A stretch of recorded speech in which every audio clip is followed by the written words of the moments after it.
Hello and welcome to IMP's AEW Adventures podcast on the Social Suplex Podcast Network. Help the network out by leaving us a 5-star review, give a donation directly through Red Circle, and become one of the amazing community by joining the Social Suplex Discord. A link is in the description. Read the Social Suplex newsletter. Shout out to Trish and Tim as always, and to every person who's contributed so far. Listen to the other top-notch shows here on the Social Suplex Podcast Network, One Nation Radio, Keeping It Strong Style, All Things Elite, Wrestling Art with Chris Things, Trish and Sarah, Tunnel Talk, Sam Brown's AEW Match Guide, and Joshing Around. My name is Matt Maher, aka Imp, and this is your quick look back at the AEW week that was. 30 minutes of an Englishman with a worn-out voice because we've been watching the World Cup, staying up late watching Brazil-Morocco, and then, pushed for Scotland-Haiti. It's also been hit with, when the hell do I watch this AEW show and record it, given, maybe waking up a little bit later on the Sunday, suddenly I've got to watch another match that I want to see in the Turkey game, but I can't watch that until a certain point, and then at 6 o'clock the next match to start. It's non-stop football. It never ends. It's too much. And somehow I have managed to watch a 2-hour wrestling show, have a whale of a time, and immediately jump into recording this. I do normally like a little break between finishing the show and then actually recording, but there is no time.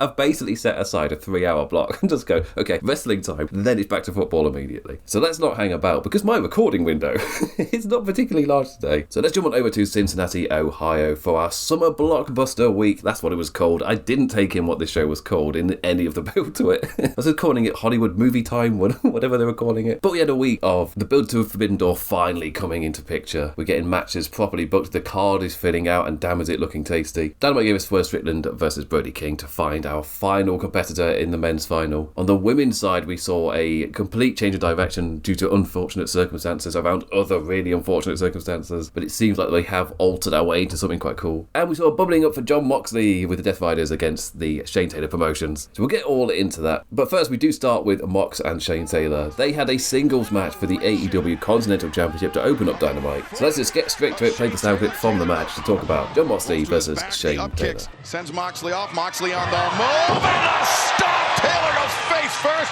and Moxley immediately seizes on the Bulldog choke. Oh, this is a great move to do to a guy as big as Shane. The thicker the neck circumference is, the easier it is to choke someone out, and there it is.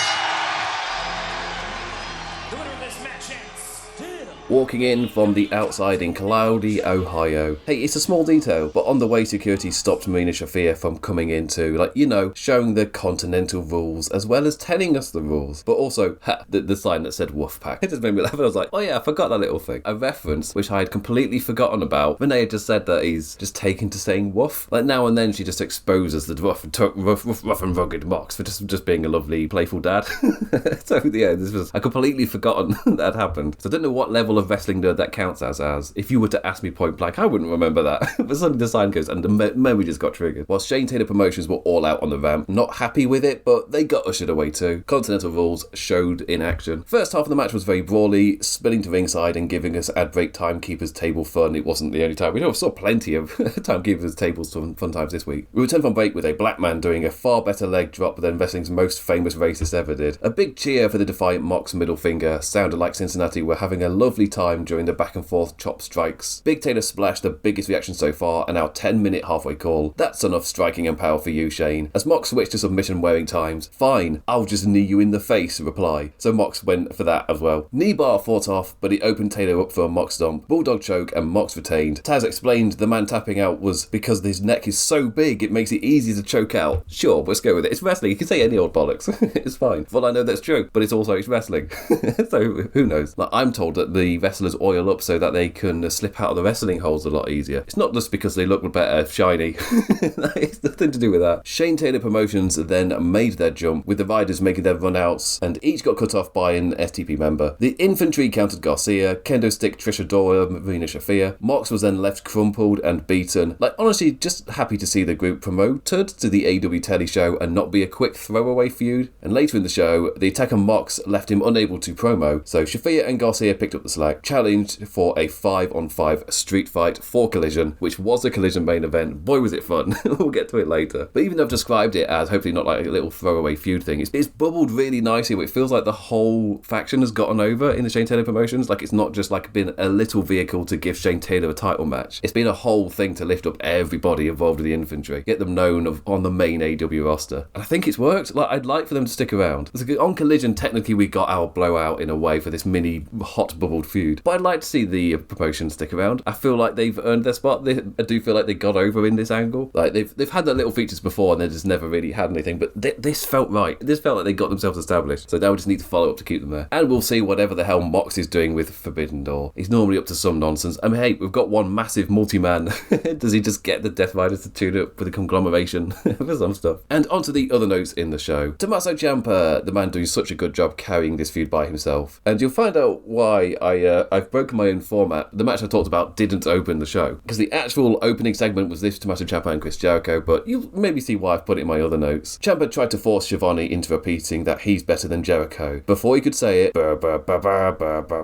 okay, here we go. This is what I've been saying. I've been loving Ciampa's work to a point where I'm a bit scared when Jericho comes back. Is it just gonna be immediately shit? It's immediately shit. It's like, oh no. Such good work from Ciampa. I've been enjoying him so much. Jericho comes back and this feud immediately sucks.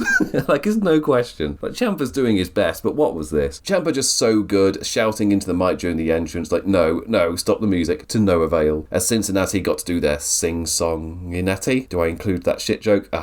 Sorry, it's too shit, I've got to keep it in. Insult to Ciampa for not having a marketable white name. Is that the bit? Is that what we're doing here? Very silly, childish Tommy, right? Like shit into, even my mother doesn't call me Tommy. You mean Tommy's mommy? And the crowd started chanting, have some respect for yourself, Cincinnati. Like, you didn't have to go along with it. Ohio must have been in a good mood because they were like being very kind and going along with this weak sauce. Enough to bubble Ciampa over though. Brawly fun times. The brawl was decent enough and black shirt security stormed on out to hold each other off. So yeah, I enjoyed Ciampa in this. I enjoyed the brawl afterwards. I thought that one bubbled up nicely. The Jericho bit, dog shit. Let's not beat around the bush here. Let's not be subtle. Sometimes I like to think of a little comparison or a fun little thing. Like, no, this was just dog shit.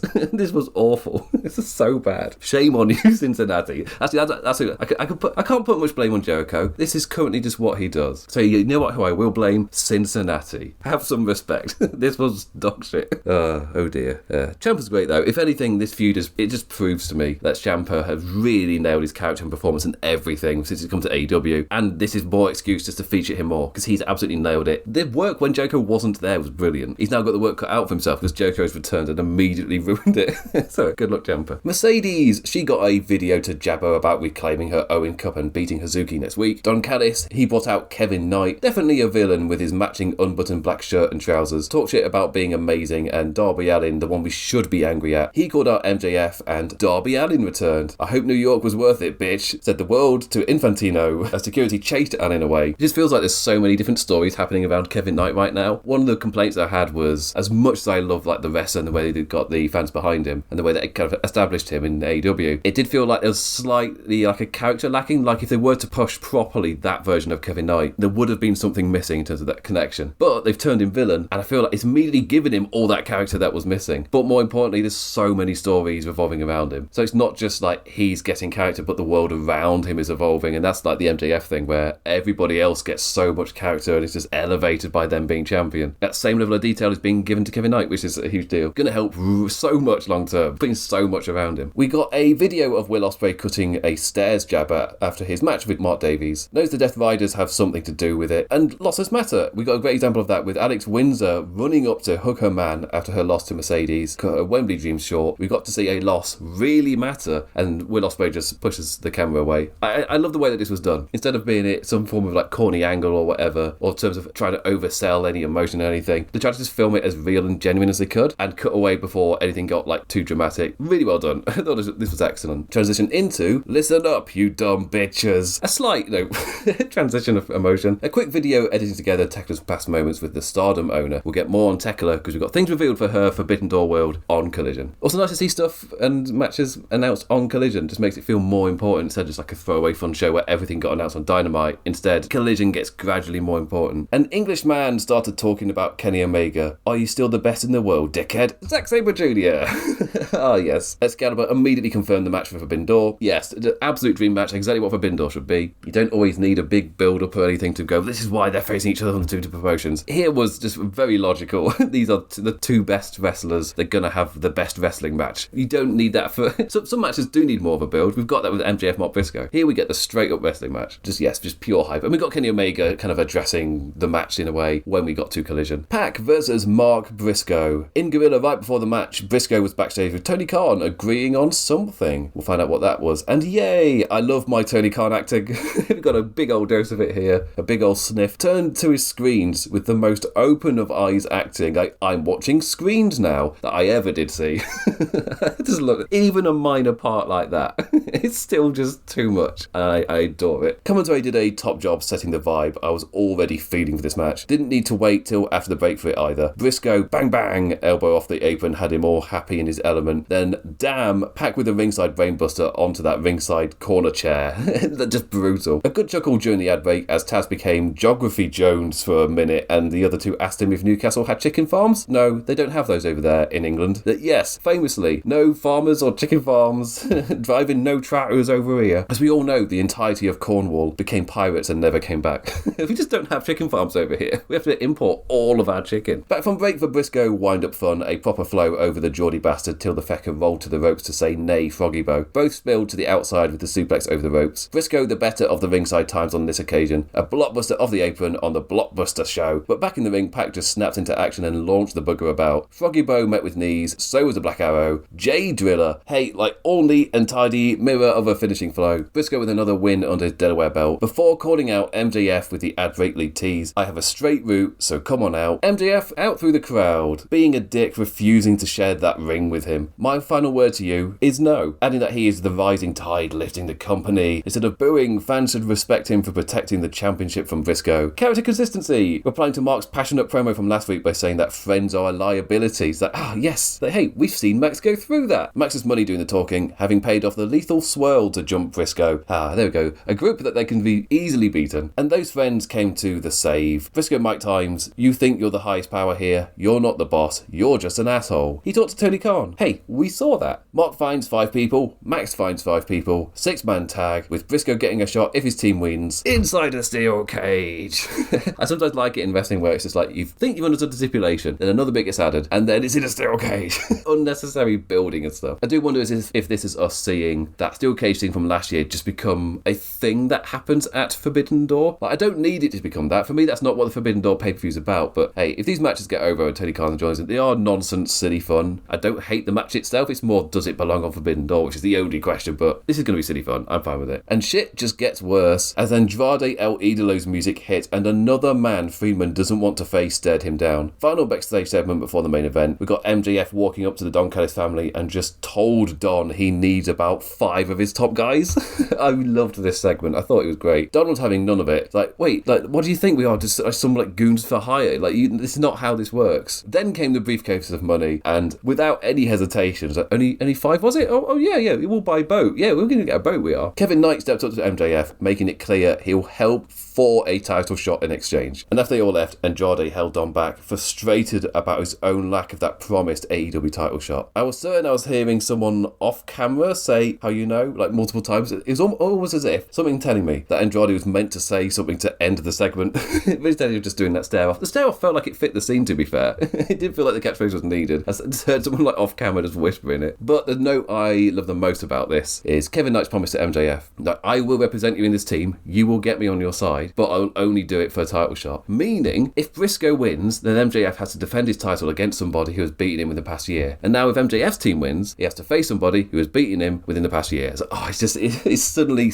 completely cornered and stuck in a world he doesn't want to be in, no matter what happens now. He has to choose which world he doesn't like the most. Or he can try and wriggle out of it and not have Kevin Knight in the team. There's so many layers to this that I really enjoy. And staying with Andrade El Idolo, he had a match with Orange Cassidy. Yes, more Tranquilo versus Sloth fun times. The battle of who is the most relaxed. I need more of it, yes please. And no hesitation getting straight into the strip off. With Andrade having the best counter to Orange Cassidy trying to put the hands in the pockets by taking off his trousers. And I loved the cheer and standing ovation for Cassidy, replying back with tearaway jeans, revealing another pair underneath. This is, yes, pure Cassidy nonsense. And in full wrestling world logic, that really pissed Andrade off. How dare you, and charge. Eddie Guerrero Amigo tribute times countered Stun Dog, but no fear, Andrade got to hit that third on the outside instead of posing for his ringside selfie. And what about Orange Cassidy? Wait, Leah Rush has taken the woman's phone. Cassidy was still posing for the selfie, just doing it all scared and brave. Just like, Then the pit kept on going, asked Andrade to for a selfie too, and into a, he knows, how you know? He knows. It's fine. But how you know? Exchange. Like, pure nonsense.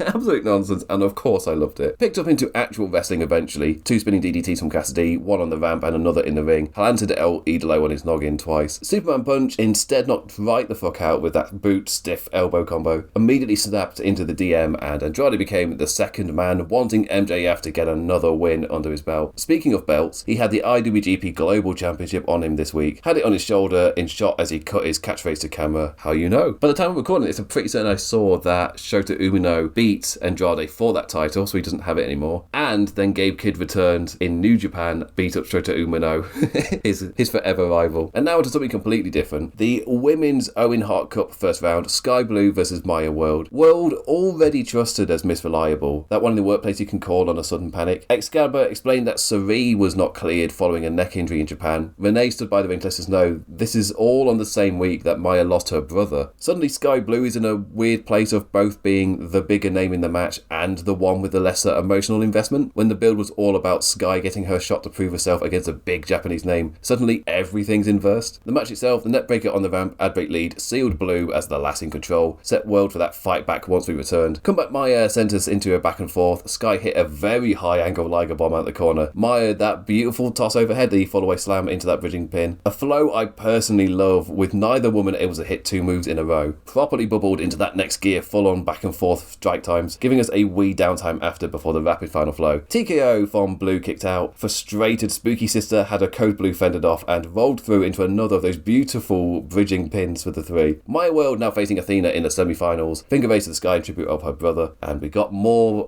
direct build on Collision for Athena versus Maher World. And to the main event, the men's Owen Hart Cup semi-final, Brody King versus Swerve Strickland. A Brody King main event, you know what that means. Fuck Don Callis, fuck Ice 2. A man in a Croatia shirt, also front row for the All Elite Wrestling. Hey, good to have fun on a night before the anxiety of being a football fan. And a hell of an ad break spot with Swerve stomping off the apron through a chair sat Brody's chest. Brody trying to fend off a corner powerbomb exposed a turnbuckle, but it was Swerve who got powerbombed soon after, with an oomph onto the announce desk. Right after Strickland's landing, front flipped over the 2, just showing off. Big old cheers after the quick snap, house call, nay, lariato sequence, and big old bloody face blood times for Big Brody after that turnbuckle came into action. Not down for the house call, just rocked groggy, still standing for the awesome shot, both in execution and camera work. Woof, woof, in the amped up bloody state, adrenaline rush after. Prince Nana to no help, pile driver, kick out, Swerve still survives. A bloody Brody now have to think of something new. Push to the ropes and smack Nana's revenge. Gringo Killer ends another man, 1, 2, 3. Will Ospreay versus Swerve Strickland in the final Forbidden Door. Yet another excellent Owen Cup main event. And we get to the heated desired match of Ospreay versus Swerve, which we've not had since Swerve was champion. So they have held it off for quite a while. And if anything could get you any more excited for the actual pay-per-view match, it's just the quality of these main events. It really does get you imagining what is the actual final going to be like. But that's the price that they get for putting in all this effort. Like, it pays off. But yes, another really strong Dynamite. Technically, I feel like, does this break the streak of just what I would call the exceptional run of Dynamite? From Darby Allin's win all the way until, I guess, last week. So as much as I enjoyed this Dynamite, was it the home run banger that all of those have been? It's an incredibly high bar. I think we finally have had a show that fell a little short, but then also was still great. So even though it's technically, I feel like I'm being a dick, because I'm being like, you can't go on this ride unless you're 6'3", but then we're talking about this match was only 6'2.5". So he's like, technically doesn't qualify. Like, you know what? Who cares? Great show. We'll move on. And move on to the second night of Summer Blockbuster. Collision, also from Cincinnati, Ohio. Recorded on the same night, and the best way to tell is all of the swear words edited out. All of them gone. Like, god damn it. Me as an Englishman feeling offended of my language getting censored. My beautiful language. Any chance involving the word fuck or shit, gone. Instead replaced with crowd booing.mp3 fuzz. It's like, I hate it. The reason I don't like it is because it takes away the atmosphere, and it just removes you from it, and my investment's just gone. Like watching an England match, and suddenly there's just a fat lad at a table shoveling food into his mouth as I'm watching my football. It's like, it takes my investment away a little bit. Like, it's gone a little. Is that what happens at all of your Orlando games about? Is that just a normal thing? Like, you too could be shoveling chips into your face as we're watching athletic people do that. I'm realising it now, like, every ounce of American sports is advertised to a point that the Europeans are just a little sick of it. Like, oh my god. Like, watching the World Cup and seeing the hydration breaks are actually advertised in America. Because if you don't know, over here, there is no ad break. So instead, we get to see the full hydration break, and the commentators stay talking about the football. We don't get any ad breaks. What we do get is players standing standing around not allowed to play football because the ad breaks are still playing. If they don't want to implement any rules which could interfere with the flow of the game, well, that's gone out the window. The players can't play football because of the American ad breaks. How much more interrupting can you get? Horrendous. It's fair to say this is not good. That's not a practice that's going to carry over past this World Cup. Anyway, let's jump over to Collision. Talking about Kenny Omega versus bad dude Tito. Let's just play the clip. No clever transition. Let's go over to Collision. Trigger lands flush. Could do it now, but instead I think he's going to make a statement. Zack Sabre Jr. will be watching this somewhere. And the world winged angel! 1, 2, 3, done! Kenny Omega is a hell of a way to start my sleepy post-Scotland in the World Cup Sunday morning. I love how the Japanese announcers say Bad Dude Tito's name. It's like Bad Dude Tito. I love that. It was missing here. Yeah, sure, she might have come across as a bit racist if you tried it. I just love the way that they announced that. TMDK's Big Power Man. I don't think I've ever seen him in a singles wrestling match before this. I've just seen the random TMDK tag flows. Most of the time really just roaring at ringside. His Big Power Time's ringside with anti-surprise speed of his kicks caught Kenny, but ignited a strike exchange that actually went into Kenny's house. Standing V-trigger rocked but not enough. Groggy against the ropes, more like it. One winged angel for the win. Just a nice little dance to show off Bad Dude Tito. And then, of course, Kenny Omega gets his win so he can cut the promo on the actual man that matters, Zack Sabre Jr. We used to have the greatest technical wrestler here in Bryan Danielson. Like, hell, maybe even a little Nigel McGuinness. Questioned why he was then the one chosen to wrestle a man of that caliber. A man who's in that bracket of the greatest technical wrestlers. Which is just such a good way to put over his opponent. Being like, I'm amazing, but why am I facing this guy who's being regarded as a legend of technical wrestling? Well, once he was regarded as one of the best, maybe some still think he is, but he's going to show it at Forbidden Door and use that to go to MJF afterwards. So yeah, put Zack Sabre Jr. over, just in case you've not watched him in any of the past Forbidden Doors, just reminding us of the caliber of person he is. And what is Kenny's motivation? Well, if he gets a win over somebody like that, then he could easily get his way back to MJF. Everything revolves on that world title. It makes it feel so important. I thought that was quite a good logic for Kenny's character as well. Like, even though he lost to MJF, his drive is still to get that championship back, just one more time. And suddenly here's this huge showcase match which he could really get his momentum back for it. On to the other notes for Collision. Kyle Fletcher and Mark Davies backstage talked about bringing the International Championship back to the Don Callis family. Okada walked in and, yeah, Proto Okada. That's the end of that. Out loud going, Proto Okada, yeah, bringing it back. I think it's a very clever way of showing that there is tension because they both want to bring the title back to the family, but they want to be the ones to do it. So the friendship is very much forced and almost like not genuine. You know the tensions are immediately there. You know what's going to cause their little split. But at the moment, whenever any one of them just goes, Proto Okada, they suddenly just drop everything. It's like, yeah.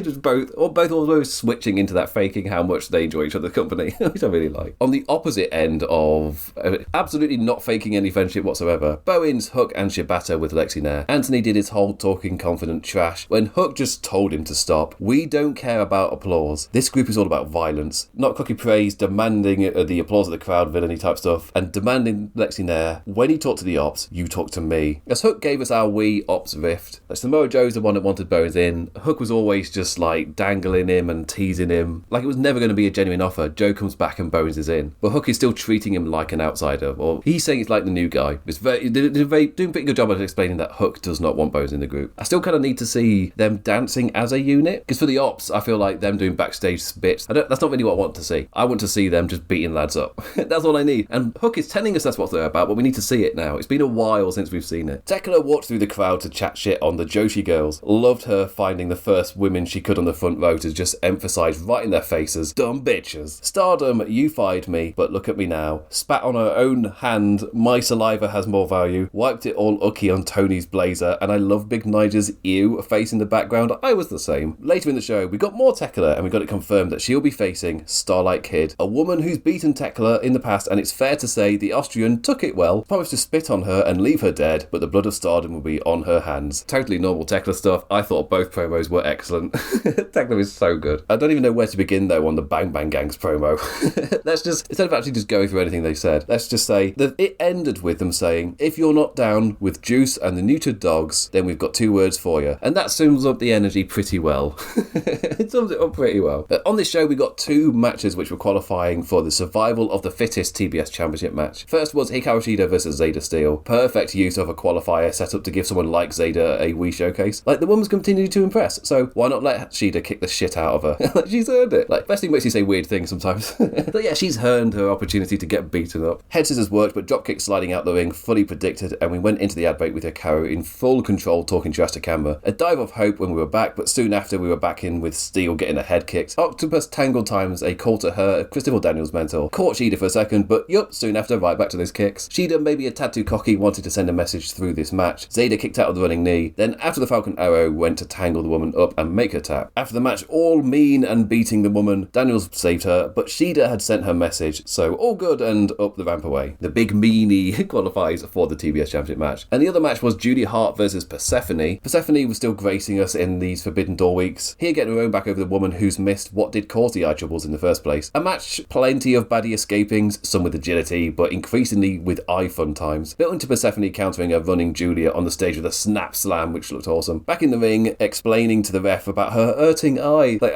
no. Allowed Hart to go ringside and fetch her black mist. But it was all a ruse. A slap to the face and the mist sprayed onto the ring mat instead. Razor's Edge bomb for the Persephone win. And she gets her little character comeback, and that tiny little story is all wrapped up. Yes, also confirming we get a bit more Persephone as she'll be sticking around for that Survival of the Fittest match. We had some jobber times as well. The Rascals, Desmond Ajavia and Zachary Vance versus 2 jobby jobbers, didn't write down their names. Myron Reed got his singles showcase later in the show, so here's a quick jobber fun for the other 2. No hanging around before the running about, jumping and kicking times. Charge corner to corner, assisted standing shooting star finisher for the win. A minute of mic time after, the Rascals are the hottest trios around. Mentioned the word trios, but for now it was just time to bring out Myron Reed for his match. The TNT Championship, Kevin Knight versus Myron Reed. Oh, I enjoyed this. I bloody enjoyed this match. I assume the crowd were chanting fuck Don Callis because we got that edited over crowd booing.mp3 fuzz again. But we got that more than once during this match. Also, holy shit, got replaced with a PG, this is awesome.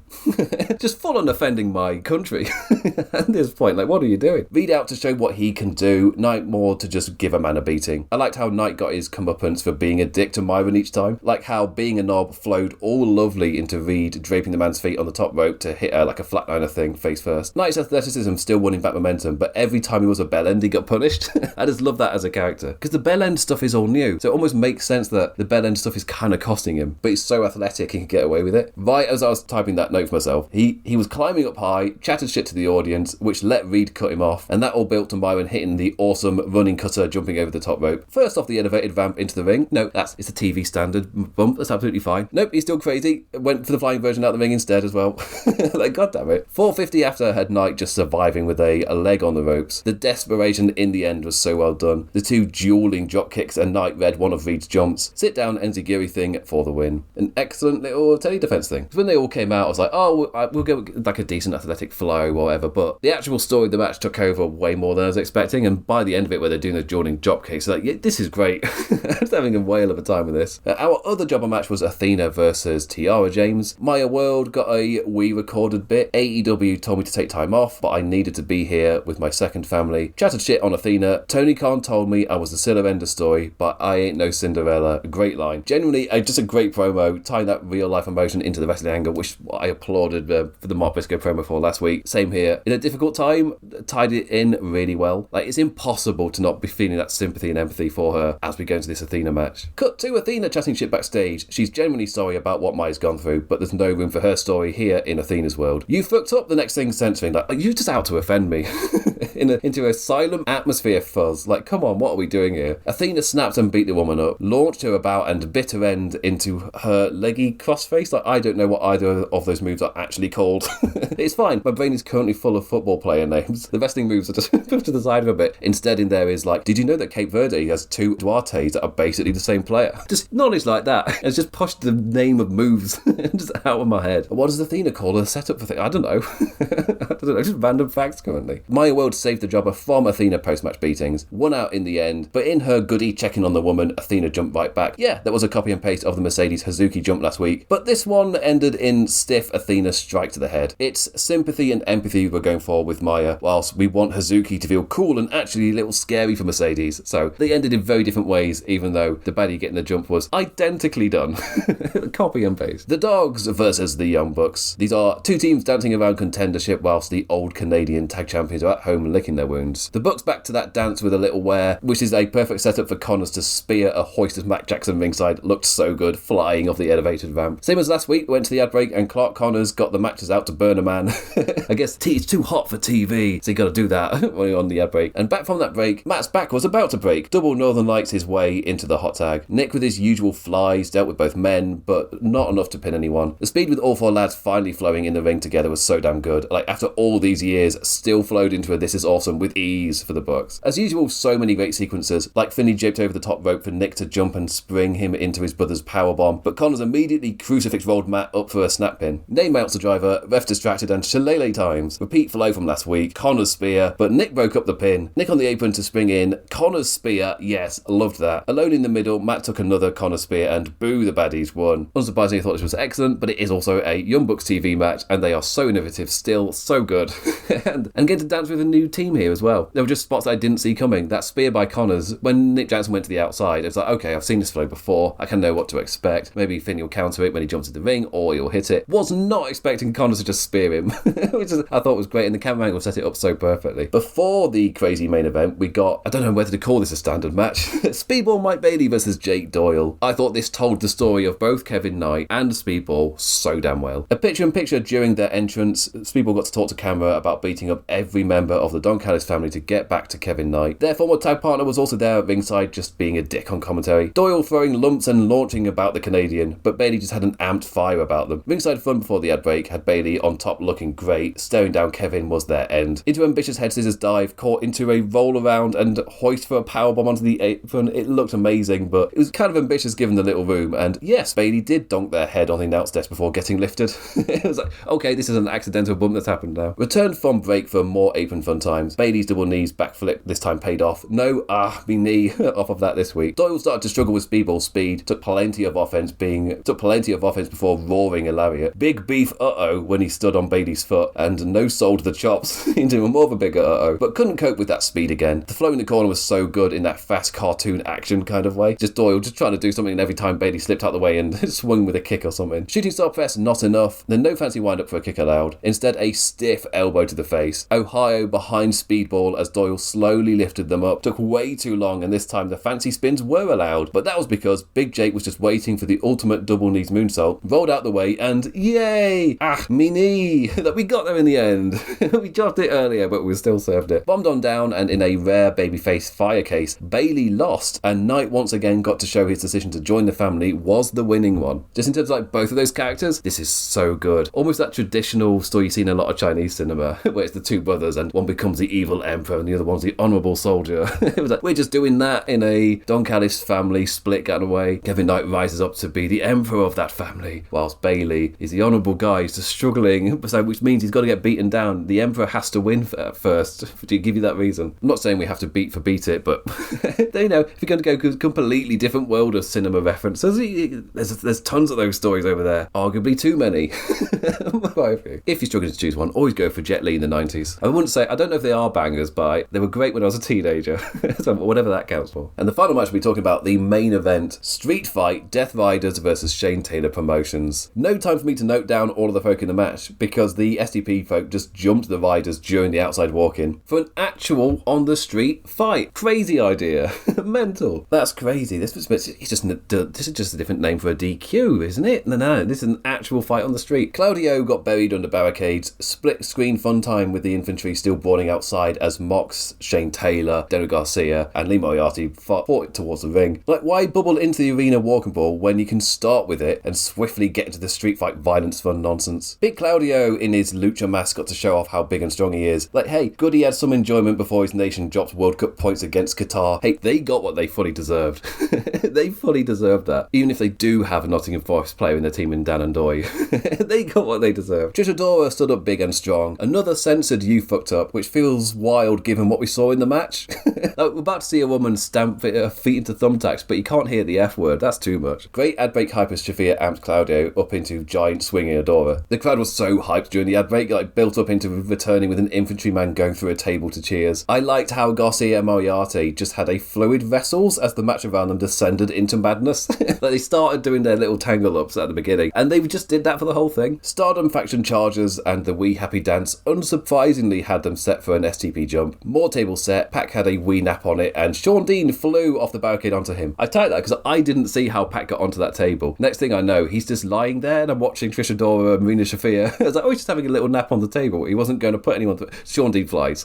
Just crashes through it. Whilst Marina Shafir got brain busted on the ramp, for both her and Trish to lay there going, after. It looked like it sucked for both of them. Big Swiss. Moriarty climbed onto his back and the Superman just walked up the steel steps, onto the barricade and through the timekeeper's table. The tall one out, and I think I heard Nigel McGuinness call her Kristen XO. Like, was that what Big Nige called her? Like, I might learn her name. No guarantees. I don't want help. I wanted to try and absorb her name by just watching the show. Is it going to happen? Past Nux to Bravo, but Mox was there to stop the cheeky infantry times. Garcia got bloodied from something. Obviously, Mox had been bleeding since well before that. Like, I'm not even sure if he waited for the first outbreak. Taylor and the infantry 3-man powerbomb to the former Shield man. Instead of sticking their fists out, they gave middle fingers to him. And set the unique scene of Shafir all alone with the STP all around her. Went to fight every one of them and got Trish clobbered. Ah, yes. Marina Shafir and her feet spots. So here we go. No DQ. Marina Shafir's in it. Should have seen this coming. What's in the bag? Army men. And tacks. And glass. Lifted and lowered onto them. Reverse shot so we could see the incision of the tacks in the foot. But Shafir no-sold them and stamped her feet into the glass and just scared them all away. Vidas jumped and back into Daniel and Lee's straight-up wrestling match. I mean, as straight-up as using a shard of glass to stop a submission hold can be. Shafir attempted to jump Taylor, but it did set him up for a nice Mox cutter. Stardom charges again, this time to the group leader. Pax charging Lariat rocked and Mox paradigm shift for the heated, hyped win. The crowd reacted so well to this. Such an exciting main event, and AEW know how to do party tag matches, and you tie that in with the Mox violence, and it's just a beautiful thing.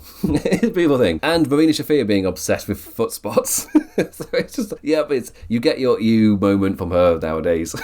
So well. But yeah, a really enjoyable Dynamite and a really enjoyable end to Collision. Collision felt like it had a lot more like bigger reveals and bigger characters on it this week, and with that big brawl of a main event as well. It was a really quick 2 hours. But anyway, that brings me to the end of the week. I thought these two shows did a really good job of building to Forbidden Door. We've been teasing a build to Forbidden Door before this, but this is when the card actually started to come together, and it already looks really solid. We'll find out next week who is joining the two teams. We'll get a little more tickles towards it, because it's now only like 2 weeks to the pay-per-view, so we've got to be a little bit more direct with it. But that does bring me to the end of the week. I'll be back this time next week to talk about that continued build to Forbidden Door. Possibly knackered with watching so many World Cup matches. Like, it really kicks off. It's going to be a lot of football. Hopefully I can just enjoy the football and it doesn't get sidebarred by outside the game nonsense. We're getting to the Iran game. We're going to see how this tournament goes with all that. Anyway, I'm going to go and recover everything. Unsurprisingly, my body's already starting to feel it. Still got to do stuff during the day.